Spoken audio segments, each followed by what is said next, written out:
इस conic section में अगर आप थोड़ा सा देखोगे तो है क्या कॉनिक सेक्शन। कई बार क्या होता है कि आप लोग चैप्टर पढ़ लेते हो, क्वेश्चन कर लेते हो, लेकिन उसको ये नहीं पता कि एक्चुअली में कॉनिक सेक्शन होता क्या है, किसे कॉनिक सेक्शन कहते हैं। मैं बहुत ज्यादा डिटेल में नहीं जाऊंगा, लेकिन इतना जरूर करूंगा कि आप लोगों को पता तो लगे कि ये नाम क्या है, किस लिए ये रखा गया। और हर चैप्टर में जो पहला पेज होता है जिसे आमतौर पर छोड़ दिया जाता है वो बहुत इंपॉर्टेंट होता है, जिसको हम इंट्रोडक्शन कहते हैं। यहां से हमें एक प्रकार से बेसिक नॉलेज मिलती है। तो कॉनिक सेक्शन में अगर आप ध्यान दे रहे होंगे तो ये एक लाइन है। सबको मेरा कर्सर दिखाई दे रहा है कि नहीं दे रहा, या रेड लाइन लो? यस सर, दिख रहा है। देखो एल लाइन है जो ब्लैक से है ना, ये एक फिक्स लाइन है। और एक दूसरी लाइन एम है जो वी पॉइंट पर इंटरसेक्ट कर रही है और एंगल बना रही है एल्फा। एल्फा एंगल बनाते हुए ये वाली लाइन इसमें है। अब यदि हम इस एम लाइन को, ध्यान करना मैं किस लाइन की बात कर रहा हूं, इस एम लाइन की, ये एम लाइन अगर एंगल यही एज इट इज रखते हुए हम इसको रोटेट करा दें पूरे को, ध्यान करना ऐसे, लेकिन एंगल चेंज नहीं होना चाहिए। यानी एंगल इधर भी अगर लाइन जब आ जाएगी तब भी एंगल कितना होना चाहिए, एल्फा। यानी angle constant, B point constant, और इस एल के जो पहली लाइन है इसके चारों ओर ये चक्कर लगा रही है। अब देखो चक्कर लगाने से क्या होगा। अब आपके पास अगला डायग्राम आ गया। इस अगले डायग्राम में अगर आप देखोगे, इस वाले में, पहले वाले में, तो ये इसने लगा दिया। अब आप लोगों ने कोण पढ़ा हुआ है, तो देखो ऐसा लग रहा है जैसे दो कोण आपस में जॉइंट कर दिए हों। दिख रहा है कि नहीं दिख रहा? Yes sir. अब डमरू भी कह सकते हो। किसी ने, पता नहीं आजकल तो शहरों में दिखता है कि नहीं दिखता, लेकिन पहले डमरू बहुत आते थे। देखा है किसी ने डमरू? देखा है, बिल्कुल। तो ये बजाया भी है। अच्छा, बजाया भी है, बहुत बढ़िया। तो ये डमरू की शेप में आ जाता है, ऊपर कोण नीचे कोण। इनको हम नोप कहते हैं, नेप, है ना। तो ऊपर अलग नीचे अलग, बिल्कुल क्लियर है। अब बहुत ज्यादा मैंने कहा है, मैं डिटेल में नहीं जाऊंगा, लेकिन जो बेसिक चीज है, इसके बाद यदि एक और लाइन आपको दूसरे में नजर आ रहा होगा, एक प्लेन ब्लू कलर का जो एंगल बीटा बना रहा है, ध्यान करना। जो लाइन हमने रोटेट की थी उसका एंगल था एल्फा। अब हमने क्या किया, हमने एक एक इस पूरे जो बना इसको हमने एक और प्लेन से इसको काट दिया, बीच बीच में से इसके टुकड़े किए। सेक्शन का मतलब हिस्सा, सेक्शन माने भाग, है ना। हमने इसके हिस्से किए इस वाले प्लेन से जो आपको ब्लू कलर का दिख रहा है। कैसे किए ये आपको नीचे नजर आएगा। ये रहा।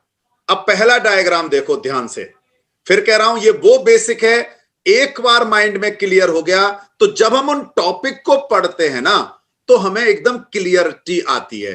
पहला, अगर मान लो ये प्लेन बिल्कुल हॉरिजेंटल ले लिया, अर्थात ये जो लाइन है एल इसके साथ 90 डिग्री का एंगल बना रहा है, दिख रहा है ना सबको?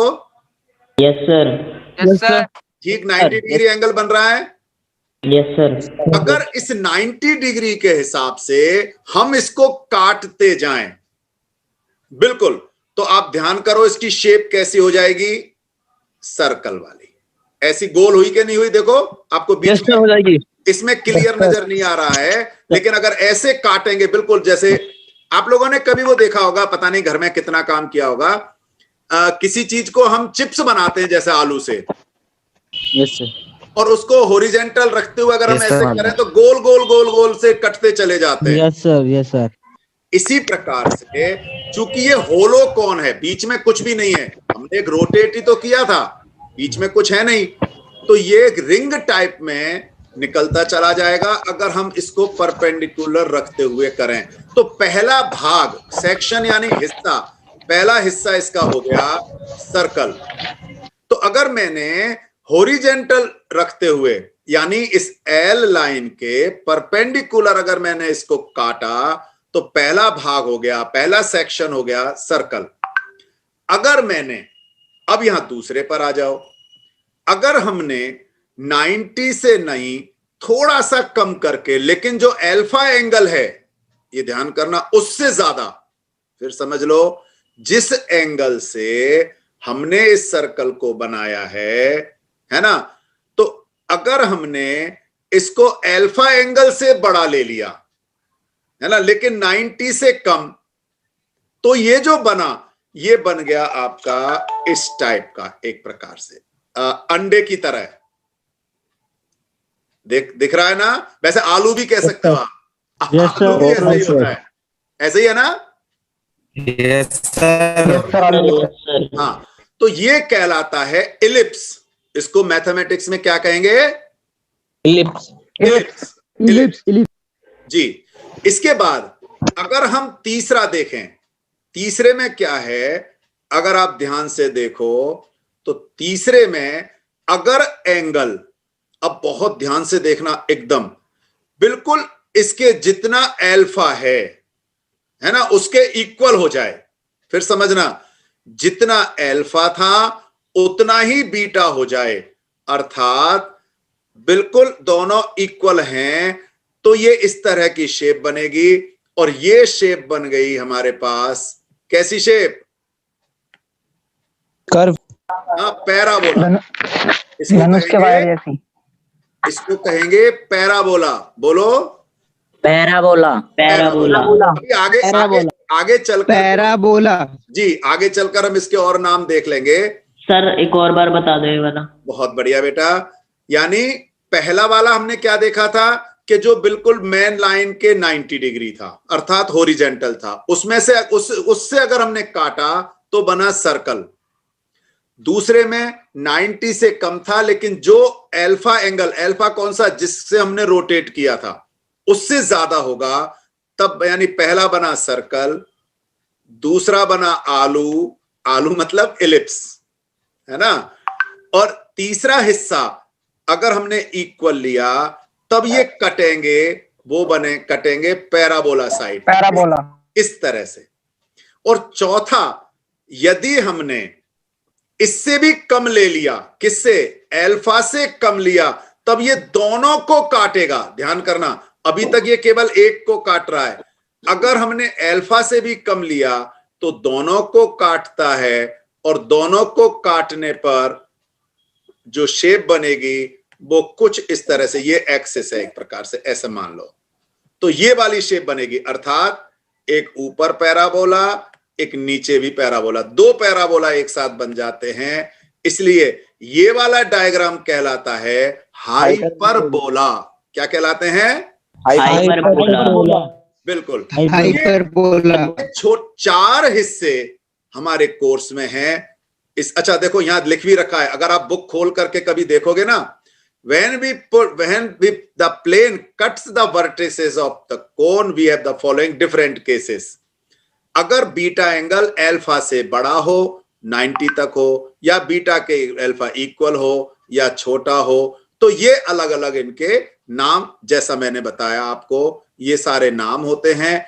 तो सबसे पहला चीज आप लोगों के ध्यान में आ गया होगा कि कोनिक सेक्शन, यानी एक स्ट्रेट लाइन पर एक दूसरी लाइन एक फिक्स एंगल यानी कांस्टेंट एंगल के साथ अगर रोटेट करे तो जो शेप बनती है, उस शेप से जो प्लेन के साथ कट जाए, ऐसे कटने के बाद जितने मैक्सिमम हिस्से हो सकते हो, जिस शेप के हो सकते हो, उसे हम कोनिक सेक्शन कहते हैं, जिसमें पहला सेक्शन आता है आपका सर्कल।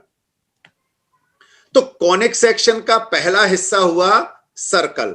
अब अगर आप में से कोई बच्चा मुझे बता सके कि सर्कल किसे कहते हैं? सर सर्कल क्या? सर अमन शुक्ला। हाँ अमन बोलो। सर सर्कल वो होता है सर जिसके सर किसी एक पॉइंट से चारों साइड एक बराबर रेडियस में, मतलब अरे यार कैसे बताऊं, तुम सोच सही रहे हो, कहना ठीक सर चाहते सर हो। रेयान सौरभ हाँ रेयान, रेयान बोलो बेटा। सर एक फिक्स पॉइंट से सर ये अगर हम एक प्लेन पर इनफाइनाइट पॉइंट ड्रॉ करें तो सर वो सर्कल होता है। एक फिक्स पॉइंट से इनफाइनाइट पॉइंट ड्रॉ करें तो यस सर्कल सर, होता है। Yes sir, set of all छोटी पॉइंट्स। सी मिस हो गई, थोड़ी सी चीज मिस हुई। Sir Adarsh Kumar, same radius से। सर हाँ बोलो सर आदर्श कुमार, आदर्श, बोलो। Sir set of all point which is equidistant from radius. अब रेडियस तो शब्द ही नहीं आया, जब तक सर्कल नहीं आएगा बेटा तब तक रेडियस कैसे आ गया। इसलिए इसको हम क्या कहते हैं, फिक्स्ड डिस्टेंस या सेम डिस्टेंस पर। जैसे अभी रेयान ने बताया या अमन बता रहा था या वे जो भी बोल रहे थे, देखो आप लोग सोच सही रहे थे, बोल भी ठीक रहे थे कि कोई एक फिक्स पॉइंट से फिक्स डिस्टेंस पर, ध्यान करो अभी हम रेडियस शब्द नहीं ले सकते, फिर समझ लो फिक्स पॉइंट से फिक्स डिस्टेंस पर जो इनफाइनाइट पॉइंट होते हैं अगर उन सबको ज्वाइन कर दें। वैसे तो पुराने समय में, आजकल ये शब्द हटा दिया है, लोकस। लोकस कहलाता है ग्रुप ऑफ पॉइंट्स, है ना। तो वे सारे पॉइंट्स का ग्रुप जो किसी फिक्स पॉइंट से फिक्स डिस्टेंस पर हैं, उन सारे पॉइंटों को के ग्रुप को सर्कल कहते हैं। मेरी बात समझने के लिए ध्यान में आई क्या? Yes sir. सभी के? तो सर अगर सर एक और बता देना। एक बार और सत्येंद्र। इसमें से जो लिख रहा है वो दिखाता हूं। A circle is the set of all points in a plane that are equidistance from a fixed point in the plane. आप समझ ही गए होंगे, किसी भी प्लेन के फिक्स पॉइंट से इक्वल डिस्टेंस पर जितने भी पॉइंट्स हैं उन सभी पॉइंटों के सेट को या लोकस जो है वो सर्कल कहलाता है। बिल्कुल ठीक हो गया। Yes sir. अब बाकी चीजें तो आपको पता है, मैं नहीं बताऊंगा कि सर्कल का सेंटर। अब ये 11th क्लास में अगर मेरे से पूछो कि जी सेंटर किसे कहेंगे, रेडियस किसे कहेंगे, कॉर्ड किसे कहेंगे, ये सब तो बिल्कुल क्लियर है कि नहीं? Yes sir. हाँ यस सर। अभी हम सेक्टर सेगमेंट। क्या बेटा? Sector segment. हाँ हाँ, सेक्टर सेगमेंट, ये सारी चीजें आपने 8वीं क्लास से शुरू करके 10वीं क्लास तक बहुत अच्छी तरह से पढ़ी हुई हैं। यहां हम जो पढ़ने वाले हैं मेन, वो पढ़ने वाले हैं इक्वेशन ऑफ सर्कल। आपके सामने डायग्राम सामने है, बहुत ध्यान से देखना इस चीज को। क्या कि ये जो सर्कल है दूसरे वाले डायग्राम में, ध्यान करना मैं बात कर रहा हूं अब दूसरे वाले की। पहले वाला बड़ा क्लियर है, वो सब वही बता रखा है, सब रेडियस है, सब इक्वल होगा, इक्वल डिस्टेंस है, इससे मतलब नहीं है। अब आ जाओ दूसरे वाले पर। एक जनरल सर्कल है, आप देखो ये जो बीच में सर्कल बन रहा है, क्या किसी एक्सिस को टच कर रहा है क्या? No sir. नो सेंटर को सेंटर से कोई रिलेशन इसका नजर आ रहा है क्या? No sir. No sir. तो ये जनरल सर्कल हो गया। जनरल सर्कल में आपको सेंटर तो पहले पता होगा क्योंकि वहीं से आपने ड्रॉ किया है। माना कि सेंटर के कोऑर्डिनेट हैं एच के, कितना है? एच के। और ध्यान से सुनो, आपने इक्वेशन ऑफ लाइन भी पढ़ी है, उससे पहले भी आप देख चुके हो जनरलाइजेशन।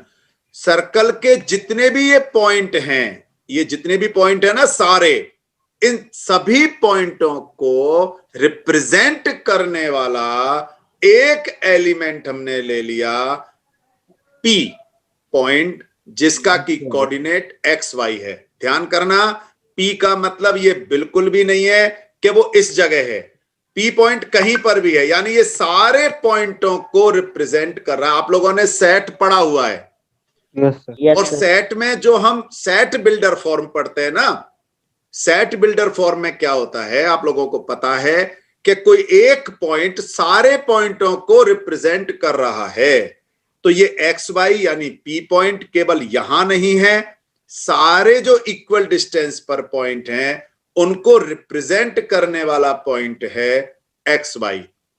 ये तो आप सबको पता है कि सारे जगह इक्वल डिस्टेंस होगी। Yes sir. लेकिन कोऑर्डिनेट में एक और खास बात क्या है, हम ये नहीं कह सकते कि जी सभी पॉइंटों को रिप्रेजेंट कर लेगा। अब आप कहोगे सर अभी तो आप कुछ और कह रहे थे, अब आप कुछ और कह रहे हो। बिल्कुल, क्योंकि ये जनरलाइजेशन है, इसलिए सबको रिप्रेजेंट जरूर कर रहा है, लेकिन वैल्यू अलग होगी। वैल्यू क्यों अलग होगी? अगर कोई सर्कल के यहां है तो यहां से एक्स, मैं इसलिए कह रहा हूं कि कोई बच्चा कंफ्यूज में ना रहे, एक्स और वाई कोऑर्डिनेट के हिसाब से देखेंगे। मान लो कोई यहां है, वहां के लिए एक्स और वाई कुछ और होगा कि नहीं होगा? Yes sir. Yes sir. अगर कोई यहां पर है, पॉइंट ऊपर है, वहां के लिए एक्स और वाई पॉइंट कुछ और होगा। तो एक्स sir. और वाई की वैल्यू तो चेंज होती रहेगी पॉइंट के हिसाब से, ध्यान में आ गया ना? लेकिन यस सर। एक्स वाई जो हमने लिखा है ये रिप्रेजेंट कर रहा है सारे पॉइंटों को, इसलिए एक्स वाई को जनरलाइजेशन में हम लेके चलेंगे। बिल्कुल क्लियर हो गई क्या ये बात? Yes sir. ओके। अब आप लोगों ने पढ़ा हुआ है distance formula? Yes sir. Yes sir. बहुत बढ़िया। तो जरा बताओ, हम रेडियस को किससे रिप्रेजेंट करते हैं आमतौर पर? आर से। क्या? ओके, डिस्टेंस फॉर्मूला से पीसी की डिस्टेंस निकालें तो वो किसके इक्वल होगी? सर आर के। रेडियस के। आर के सर। आर के नेचुरली। तो जरा अच्छा, डिस्टेंस में रूट लगाते हैं कि नहीं लगाते? लगाते हैं सर। यस सर, लगाते हैं सर। अगर हम डिस्टेंस का स्क्वायर कर दें तो क्या होगा? किसके इक्वल आएगा वो? आर के। स्क्वायर के आर के या आर स्क्वायर के? सर आर के। है ना? नहीं बेटा, डायमीटर नहीं, गलत जा रहे हो। डायमीटर तो डबल होता है। आर स्क्वायर के। आर के। आर स्क्वायर के। डायमीटर नहीं, डायमीटर तो डबल होता है ना?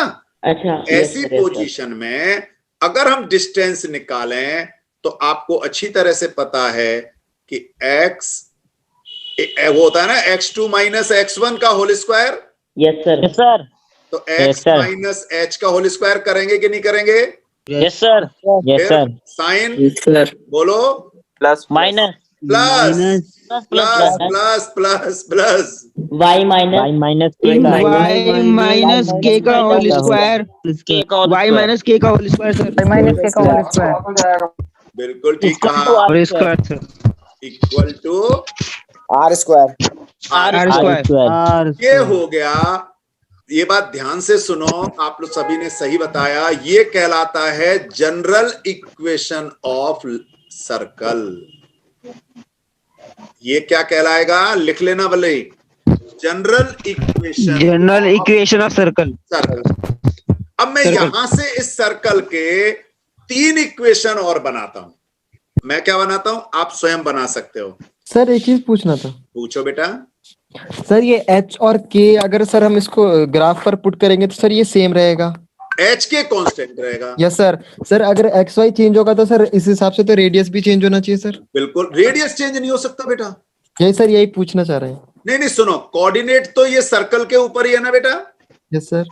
ये इस सारे पॉइंटों को मेरा देखो सर्कल दिख रहा है, नहीं दिख रहा? रेड से मैं कर रहा हूं। Yes sir. Yes sir. X Y अगर चेंज होता है तो आर क्यों चेंज होगा? रेडियस तो सब जगह सेम होता है। Yes sir. बेटा रेडियस तो मतलब यही होता है ना, इक्वल डिस्टेंस। सर लेकिन एक्स वाई का कोऑर्डिनेट तो चेंज होता रहेगा? बिल्कुल होता रहेगा, यही तो खास बात है ना। एक्स वाई का कोऑर्डिनेट चेंज होगा लेकिन रेडियस चेंज नहीं होगा। समझ गए क्या? क्योंकि सर रेडियस से सेंटर के बीच की डिस्टेंस तो वही बराबर ही रहेगी। हाँ, तो इसमें जैसे मान लो यहां आ गया तो यहां पर x बढ़ जाएगा, वो x कम हो जाएगा तो y बढ़ जाएगा। यहां पर आया सर, समझ गया, x कम हुआ, यहां पर y कुछ और आ जाएगा, है ना? अभी उसी में मैं थोड़ा सा आगे बढ़ रहा हूं, इसीलिए मैंने कहा 3 पॉइंट और बता देता हूं तो शायद आपको और क्लियर होंगे। पहला, अब ध्यान से समझना, मैंने सर्कल की इक्वेशन हटा दिया, आपने कॉपी में लिख रखी होगी। मैं पहला डायग्राम बना रहा हूं। पहला डायग्राम ऐसा बना रहा हूं कि इसका सेंटर है ओरिजिन पर, इसका सेंटर है ओरिजिन पर, बाकी सब कुछ सेम है, ध्यान करना। लेकिन सेंटर कहां है? ओरिजिन पर। रेडियस उतना ही है जितना यहां था। ओरिजिन पर सर। ध्यान करना, मान लो यहां रेडियस मैंने लिया होता 3 सेंटीमीटर, तो 3 सेंटीमीटर रेडियस का ही एक सर्कल ड्रॉ किया, लेकिन उसका सेंटर कहां रखा? ओरिजिन सेंटर ओरिजिन पर, बिल्कुल सेंटर कहां रखा? ओरिजिन पे ओरिजिन का कोऑर्डिनेट क्या है? 0,0 इसका मतलब एच और के की वैल्यू तो 0 0 हो गई। सर एच और के इक्वल भी जाएंगे नहीं, इक्वल क्या, वो तो दोनों ही 0 हो गए। सर 0,0 जाएंगे दोनों। इसीलिए तो दोनों ही 0 0 हो गए। अगर दोनों 0 हो गए तो इक्वेशन ऑफ सर्कल देखो, x माइनस 0 का होल स्क्वायर होगा ना? यस सर यानी x स्क्वायर प्लस y माइनस 0 का होल स्क्वायर मतलब वाई स्क्वायर ठीक है, y स्क्वायर इक्वल टू में क्या आएगा? 9 r स्क्वायर रखो फिलहाल, वो जनरल बात कर रहे हैं बेटा हम, है ना? Yes sir. अभी हम जनरल बात कर रहे हैं।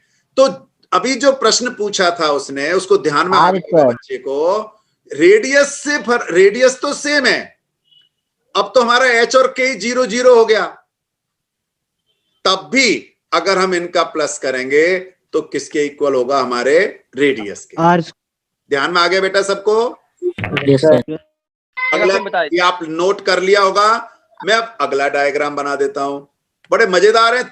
2 डायग्राम और बनाऊंगा, बस आपको मजा आएगा। देखो इसमें मैंने क्या किया, इसके सर्कल तो बनाया, लेकिन वो इस तरह से बनाया कि वो y एक्सिस को टच कर रहा है और इसका सेंटर यहां है। ये सेंटर है। सेंटर के कोऑर्डिनेट कोई बच्चा बता सकता है क्या? यस सर x, 0 गलत, x, 0 दोनों ही गलत। H, 0 h, 0 ध्यान करो, हमने जनरल में सेंटर क्या माना हुआ है? h के। तो यहां k 0 हुआ, समझे क्या नहीं? Yes sir. क्या 0 हुआ? K0 हो गया। k 0 हुआ। और सर y एक्सिस पे हमारा वो H 0 हो जाएगा। बिल्कुल h 0 नहीं, अभी तो पहले x एक्सिस ही देख ले, पहले x एक्सिस ही देख ले, ठीक है कि नहीं? Yes sir. तो h 0 सेंटर हो गया।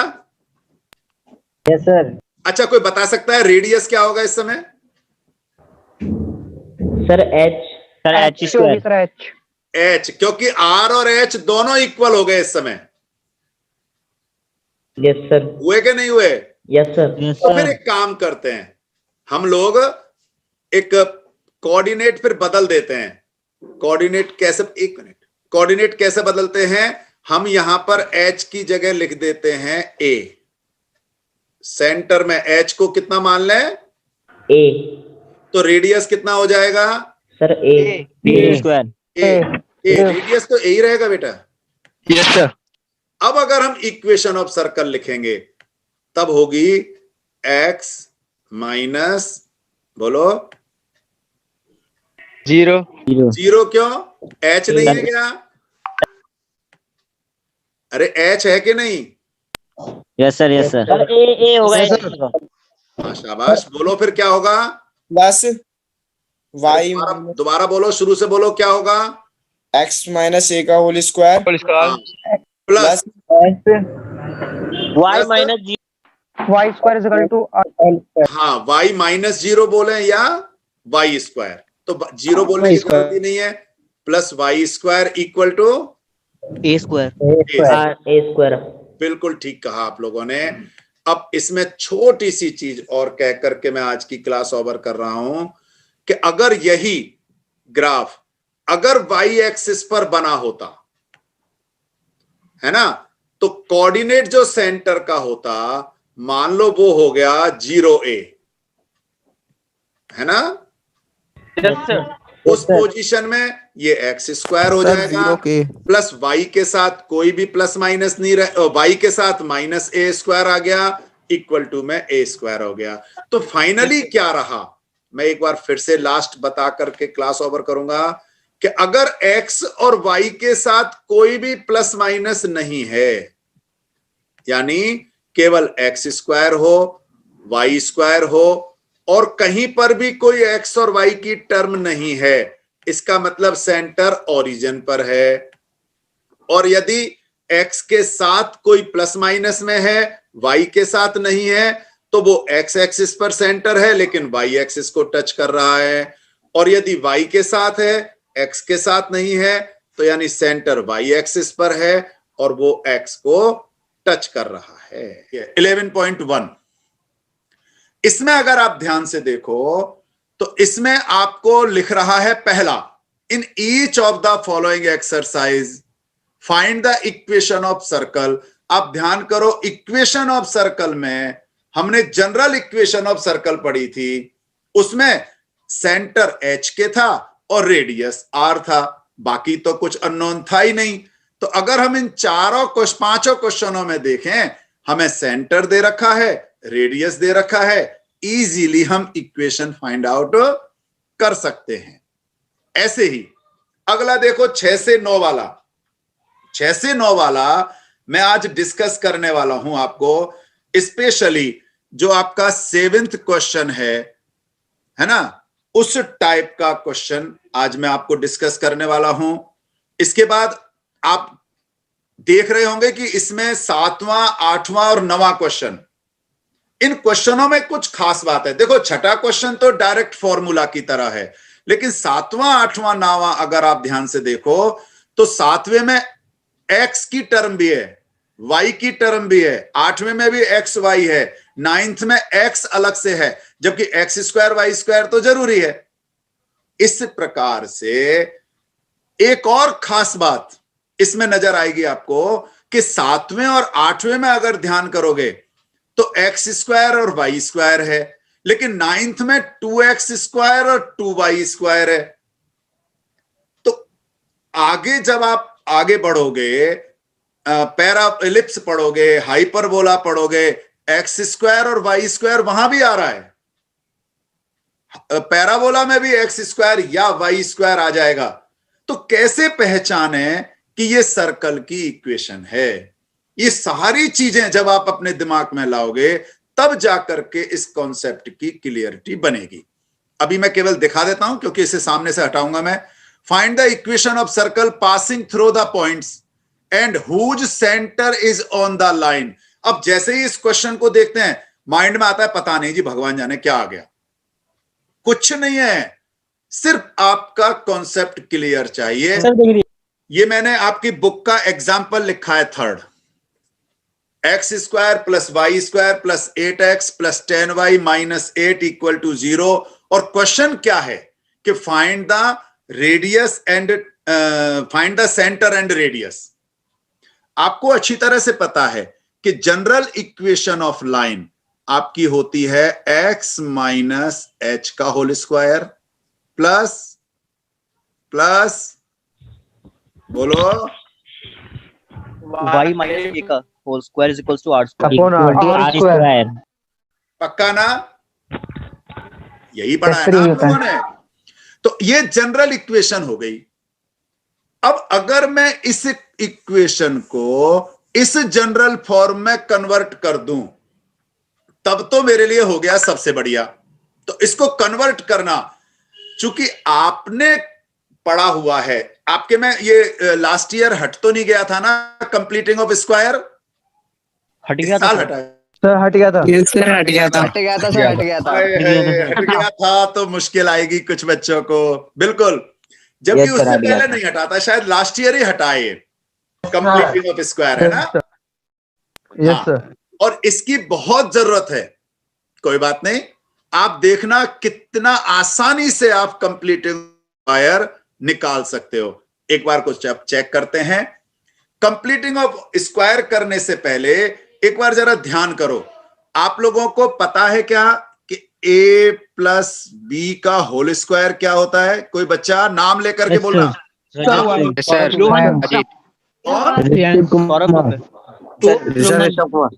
प्रियांशु कुमार बोलो, sir. Rishabh Rishabh Rishabh. Square plus B square plus 2ab B का स्क्वायर प्लस बी का plus 2ab A square plus 2ab plus B का स्क्वायर। पक्का यही होता है ना? Yes sir. और अगर यहाँ माइनस होता तो तीनों माइनस में आ जाते क्या? No sir. No sir. Two अभी माइनस टू अभी स्क्वायर प्लस ए स्क्वायर भी। ये छोटी सी चीज है बेटा, लेकिन ये कितनी इंपॉर्टेंट है कि आपका ए स्क्वायर और बी स्क्वायर तो हमेशा पॉजिटिव रहेगा, लेकिन अगर 2ab प्लस में है तब तो a प्लस बी का होल स्क्वायर हो गया, और 2ab माइनस में है तो a माइनस बी का होल स्क्वायर हो गया। अगर ये चीज आपको पता है, दूसरी चीज अगर हमें इससे ऐसे लाना हो तो आप क्या देखते हो कि ये परफेक्ट स्क्वायर है, ये परफेक्ट स्क्वायर है, इन दोनों का स्क्वायर रूट और इन दोनों के डबल बीच में है, a और b का दुगना बीच में है। बीच में होने के कारण से अगर ये है प्रॉपर तब तो कंप्लीटिंग ऑफ स्क्वायर है, वरना नहीं है। तो कंप्लीटिंग ऑफ स्क्वायर क्या करता है कि केवल 2 टर्म आपको दे रखी होंगी, तीसरी टर्म पता करनी है। अब जरा क्वेश्चन पर फोकस करते हैं। क्वेश्चन में एक्स स्क्वायर प्लस 8x मैंने क्यों लिया, वाई स्क्वायर क्यों नहीं लिया? क्योंकि होल स्क्वायर तो मुझे एक्स स्क्वायर और 8x का बनाना है। x की टर्म नहीं होनी चाहिए सर्कल में, ध्यान कर लेना। आपने पढ़ा है ना, x माइनस एच का होल स्क्वायर, यानी होल स्क्वायर की टर्म चाहिए। y माइनस के का whole square equal to R square, x नहीं है, अर्थात एक्स स्क्वायर प्लस 8x। अब अगर हमें a स्क्वायर और 2ab मालूम, अब प्लस 8x है तो प्लस 2ab हुआ, तो मुझे b स्क्वायर क्या हो ये पता करने का सबसे आसान तरीका मैं बता रहा हूं। कुछ बच्चों को पता होगा तो भी ध्यान से समझ लो। आपको क्या करना है, जो भी x की टर्म है उसको आधा कर दो। जो भी x की टर्म है, कोफिशिएंट है, जो भी x का कोफिशिएंट है उसको अपॉन 2 यानी हाफ कर दो। तो 8 का हाफ क्या हो जाएगा? 4 यानी इसका हाफ है ना 4 हो गया। तो b स्क्वायर के लिए इसका होल स्क्वायर एक बार प्लस एक बार माइनस कर दें तो हमारे पास कंप्लीटिंग स्क्वायर बन जाएगा। अर्थात मैं यहां क्या कर सकता हूं, +4 का होल स्क्वायर और -4 का होल स्क्वायर। यहां तक क्लियर हो गया क्या? Yes okay. इसके बाद अगला पेयर लिख रहे हैं ना, समझ में आ जाएगा। अगले पेयर में आप देखो प्लस का वाई स्क्वायर प्लस का 10y। जिसने अभी कहा था एक बार और समझा दो, वो बताए कि y का कोफिशिएंट कितना है? 10 का आधा कितना हो जाएगा? 5 इसका मतलब कितना प्लस करेंगे? 5 स्क्वायर प्लस करेंगे, 5 स्क्वायर माइनस करेंगे। वेरी गुड, हो गया ना बेटा, समझ में आ गया? सर और माइनस का 8 है ही बेटा, माइनस का 8 भी तो दे रखा है। Yes sir. इसको छोड़ देंगे क्या? नो सर, नहीं छोड़ेंगे। इक्वल टू के बाद इक्वल टू लगा करके 0 कि देखो इक्वेशन हमने एज इट इज लिख दी ना। अब ये स्टेप एक्चुअली में मैंने आपके समझाने के लिए किया है। अब मैं इसको दोबारा कर रहा हूं कि आप एग्जाम में कैसे करोगे और आगे धीरे धीरे बढ़ते हुए कैसे करोगे। ये अभी 10th स्टैंडर्ड था, अब हम करेंगे 11th स्टैंडर्ड से। हाँ, थोड़ा सा ग्रो अप करो, बड़े बनो। कैसे? देखो अब इसको देख, इसको तो समझ में आ, ये लाइन तो समझ में आ गई ना सबको? Yes sir. लेकिन अब हम इससे डायरेक्ट आएंगे। कैसे आएंगे वो आपको समझना है कि आपको तो इससे कंपेयर करना है। इससे कंपेयर करना है तो कांस्टेंट की टर्म लेफ्ट में तो नहीं है ना, सारी लास्ट में चली जाएंगी, राइट साइड में चली जाएंगी। तो आप क्या करना, एक्स स्क्वायर प्लस 8x, पहले तो ये लिखा। आपको पता है कि इसके साथ आपने 4 स्क्वायर किया है, थोड़ा सा गैप दे करके इक्वल लगाओ। पहले जो यहां कांस्टेंट टर्म थी उसको उधर ले जाओ, वो हो गया 8। अब चूंकि 4 स्क्वायर आपने इधर माइनस लिखा है तो उधर जाकर क्या हो जाएगा? Plus 4 square. इसका मतलब इक्वल टू के दोनों साइड प्लस में 4 स्क्वायर कर दो। यहां तक क्लियर? आगे चलो, प्लस वाई स्क्वायर वाली टर्म ले लो, वाई स्क्वायर प्लस 10y। आपने बताया कि इसमें भी हमने 5 स्क्वायर किया है, तो इधर भी 5 स्क्वायर ऐड कर दो। यहां तक किसी को अंतर नजर आ रहा हो या टफ लग रहा हो तो बताओ, कितना आसान है ना? यस सर, आसान है। Yes sir. अगर ये आसान है तो अब देखो इस पूरे को, इस 3 पेयर को देखो, ये हो गया x प्लस 4 का होल स्क्वायर, हो गया कि नहीं? Yes, sir. प्लस सर हो गया। ये क्या होगा? y प्लस 5 का होल y प्लस 5 का होल स्क्वायर। ओके, अब जरा इसकी जल्दी से टोटल करके चैट बॉक्स में लिखो। या तो मैं लिखूं इसमें 49, या मैं लिख दूं 7 का square. Yes yes sir. Yes sir. अगर मान लो ये होता मेरा 45, इसे समझना ध्यान से, कितना होता? 45। तब आप इसको किसका स्क्वायर लिखते? सर स्क्वायर होगा ही नहीं 45। रूट 45 का स्क्वायर। Yes sir, √5। तब क्या लिखते? √45। या 3√5 का होल स्क्वायर। बेटा इसे समझ लो, मान लो 45 होता तो रूट निकालते हो ना, तो इसका आ जाता है 3√5। 9 4 जा 45 होता है ना? Yes sir. तो फिर इसका हम होल स्क्वायर लिखते, या फिर √45 का होल स्क्वायर लिखते। तो जिसका कंप्लीटिंग स्क्वायर रूट नहीं हो रहा है, उसका स्क्वायर रूट का साइन लगा करके और होल स्क्वायर लिख देंगे। तो ये बिल्कुल क्लियर समझ में आया कि नहीं, ये बताओ, ये वाला स्टेप? यस सर, आ गया। Yes, sir. अगर ये आ गया, आ गया तो जरा मेन इक्वेशन से कंपेयर करो। हेयर आप लिखोगे, हेयर h की वैल्यू कितना लिखूं? -4। -4 लिखना। -4 +4 मत लिख देना, क्योंकि x माइनस h के होल स्क्वायर से कंपेयर कर रहे हो। तो अगर यहां पर प्लस है तो h माइनस में हो जाएगा, k माइनस में हो जाएगा, और अगर यहां माइनस है तो वह प्लस में आएगा। ये ध्यान में करना। बस यहां बच्चे बहुत गलती करते हैं, जब सेंटर लिखते हैं ना तो प्लस का 4 लिख देते हैं, प्लस का 5 लिख देते हैं, गलत हो जाएगा। h की वैल्यू -4, क्यों? क्योंकि हम कंपेयर कर रहे हैं -h और -k से, ध्यान करना। अर्थात अगर हम यहां लिखें तो -h = 4, ऐसा समझ लो, -h = 4, तो वो h की वैल्यू माइनस में आ जाएगी। h के आगे r कितना आया? 7। तो इसका मतलब आंसर, ध्यान करना, यहां मत छोड़ना। हैंस सेंटर कितना लिखोगे? सेंटर -4, -5। हाँ, और रेडियस 7। यूनिट। 7। बोलो यहां तक समझ में आया कि नहीं यस सर। Yes, sir. सभी को? Yes sir.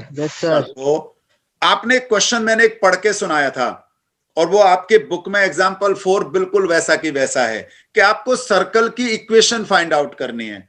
और उस सर्कल की इक्वेशन की खास बात क्या है कि पासिंग थ्रो 2 -2 एंड 3 4, वो इन 2 पॉइंटों से पास हो रही है। पास हो रही है मतलब पास फेल से मतलब नहीं है। पास फेल का मतलब क्या है यहाँ पर? सर वो उस टच होके जा रही है। हाँ, यानी ये पॉइंट सर्कल के ऊपर है।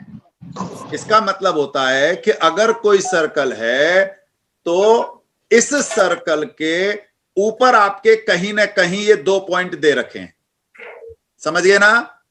एक हो गया 2 -2, एक हो गया 3 4। ये 2 पॉइंट सर्कल पर कहीं ना कहीं हैं। ध्यान में आ गया? फिर अपना हाथ। इसके बाद है हुज सेंटर। आपने ध्यान किया हो तो मैंने वो पढ़ के सुनाया था। Whose center lie on the line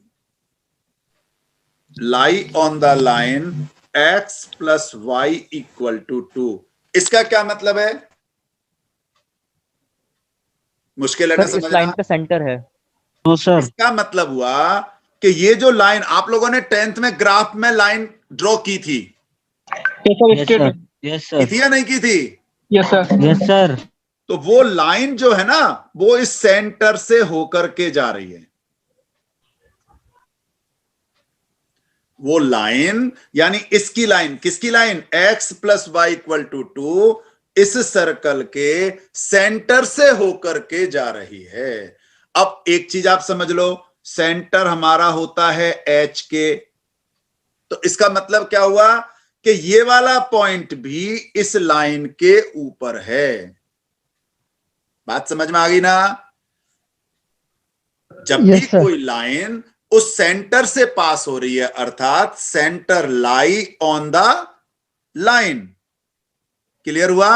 अर्थात ये जो इक्वेशन ऑफ लाइन है, इस लाइन के ऊपर हमारा सेंटर है, और अगर हमारा सेंटर इस लाइन के ऊपर है तो इसका मतलब x की जगह h और y की जगह k हम इसमें रख सकते हैं, क्योंकि ये पॉइंट भी लाइन के ऊपर है।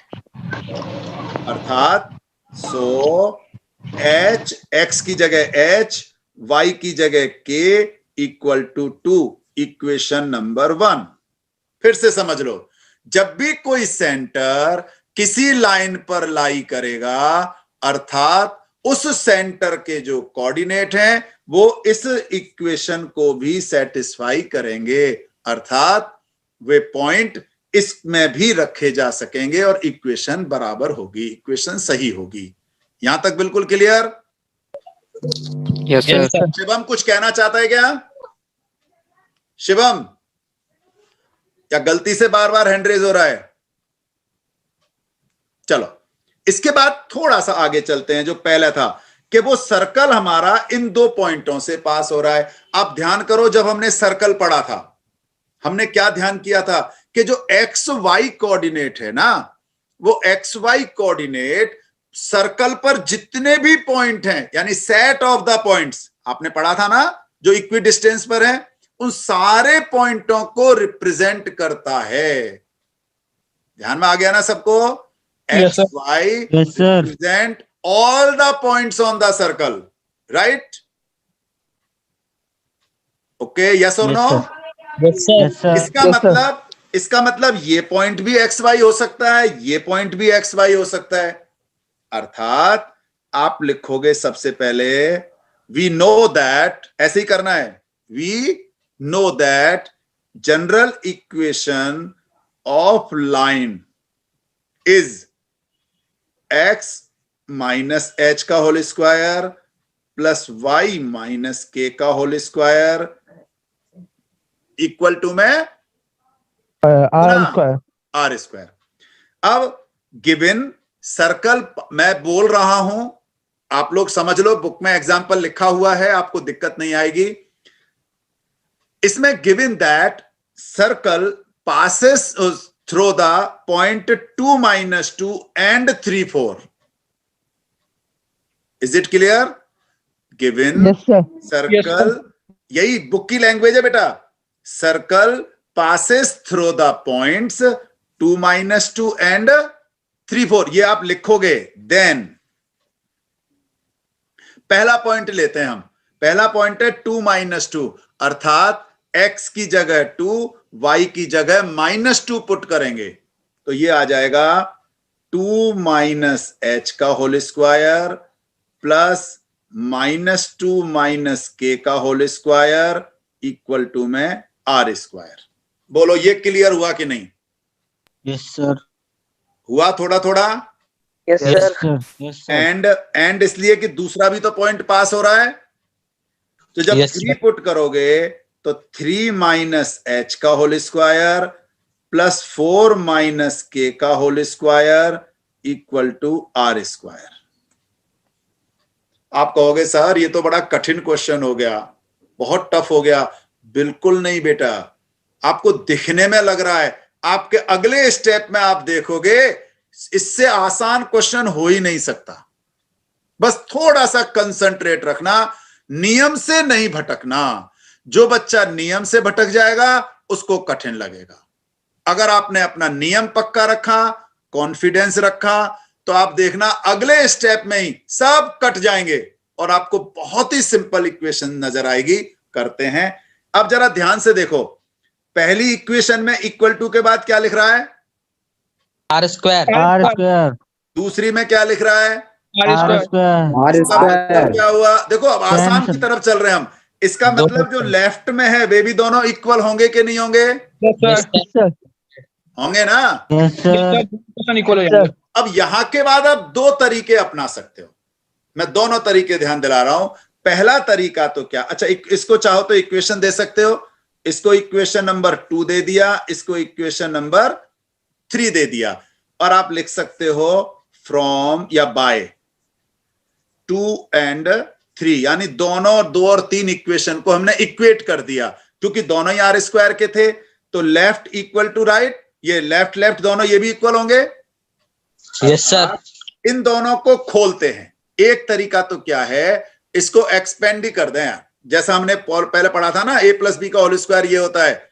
जरा कोई 2 माइनस h का होल स्क्वायर अगर हम खोलें तो क्या आएगा? 4 plus h square minus 4h। 4h। इसका क्या आएगा?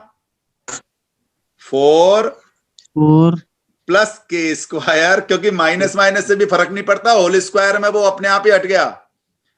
और फिर क्या करोगे? Sir plus plus plus 4k, right? Yes sir.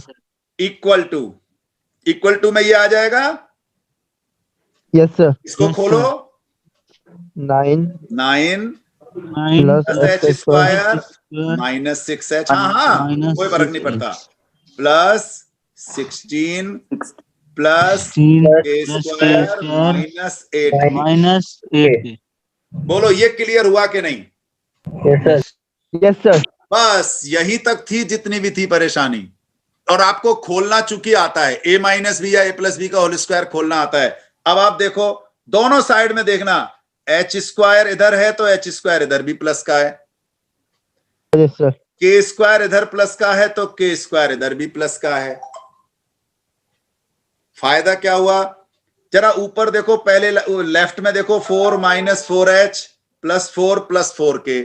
यहां पर भी तो h और k की फॉर्म में ही इक्वेशन बनेगी कि नहीं बनेगी? जब आप 6ठी 7वीं 8वीं से पढ़ते आ रहे हो, इसको जब एडजस्ट कर लोगे तो ये h और k की तरीके से ही इक्वेशन बनी या नहीं बनी? Yes sir. लो, अब आवाज नहीं आई। क्या सर? आवाज नहीं आई साफ साफ? Yes sir. Yes, अच्छा, बनेंगे सर। आ गई थी क्या? ठीक है। तो इसका मतलब आप इस पूरे को सॉल्व करके h और k की फॉर्म में इक्वेशन बना सकते हो। सर बन गई। अच्छा बताओ क्या आई? 2h plus 12k equals to 17।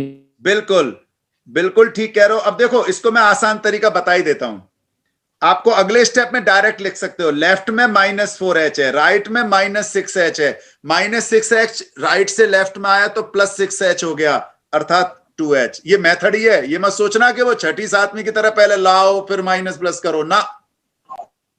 Plus 4k, right side में माइनस 8k, राइट से लेफ्ट में लाए प्लस 8k हो गया तो 12k हो गया, तो प्लस का ये हो गया 12k। इक्वल टू में पहले इधर का टोटल कर लो, 4 और 4 8, इधर देखा तो 8 इसमें से माइनस कर दो, इधर आएगा तो माइनस 8 हो जाएगा ना, तो 1 बचेगा। 16 और 1 मिलकर के हो गया आपका 17। सर अब इसके बाद हम चाहे तो एलिमिनेशन मेथड लगा सकते हैं फर्स्ट इक्वेशन से। बिल्कुल बिल्कुल, आप लोगों ने 10th में खूब पढ़े दोनों मेथड।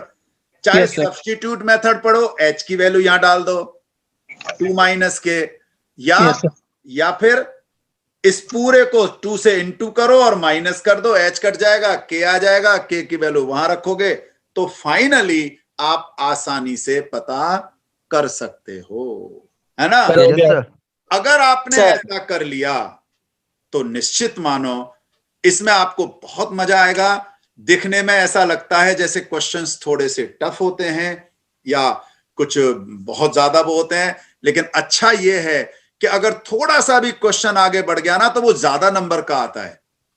तो आपके कम मेहनत में ज्यादा नंबर आ जाएंगे।